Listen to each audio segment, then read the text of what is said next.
వికారాబాద్ జిల్లా నవాపేట్ మండల్ చిడిగిద్ద విలేజ్ ఈ గ్రామానికి చెందిన పాషాబాయ్ రాత్రి నుంచి పడే వర్షానికి ఈయనకు ఉన్నది ఒకటే ఇల్లు. ఈయనకు మొత్తం రాత్రి నుంచి చాలా భారీ వర్షం వల్ల ఇల్లు కూలిపోవడం జరిగింది.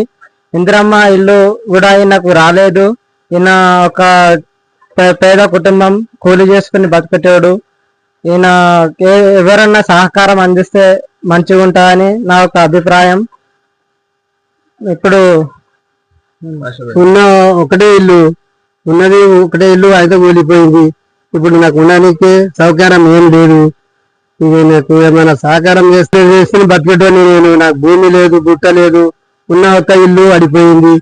నేను ఎట్లా బతకాలని ఆలోచన మీద ఉన్నా సారు. అంతవరకు దాకా ఏమైనా ఇస్తే దాని వల్ల మీ ఇష్టం, అంతకు మించి ఏం లేదు సార్. మిగతా పావకర భూమి కూడా లేదు, ఏమీ లేదు. మేము ఎట్లనో తిప్పలు వాడి కట్టుకుని ఉంటుంది, ఆయనతో కూలిపోయింది. ఇప్పుడు అది తాటి పద్ధతి చేసుకొని ఉండేదికే సౌకర్యం ఉన్నది సార్. అంతవరకు కానీ అంత ఏమీ లేదు. ఇప్పుడు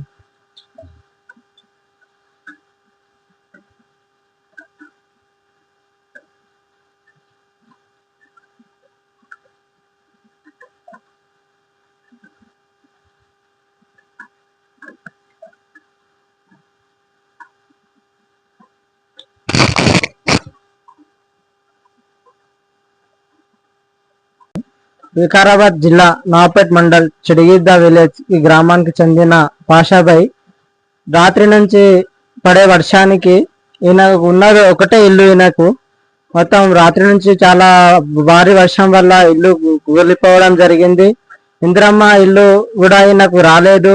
ఈయన ఒక పేద కుటుంబం, కూలి చేసుకుని బతికేటోడు.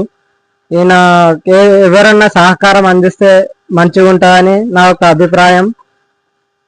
ఇప్పుడు ఉన్న ఒకటే ఇల్లు ఉన్నది, ఒకటే ఇల్లు అయితే కూలిపోయింది.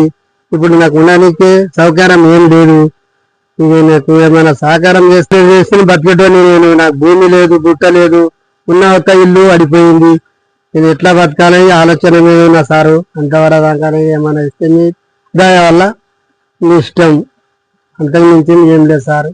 మిగతా పావకర భూమి కూడా లేదు, ఏమీ లేదు. మేము ఎట్లనో తిప్పలు వాడి కట్టుకుని ఉంటుంది, ఆయనతో కూలిపోయింది. ఇప్పుడు అది తాటి పద్ధతి చేసుకొని ఉండేదికే సౌకర్యం ఉన్నది సార్. అంతవరకు కానీ అంత ఏమీ లేదు ఇప్పుడు.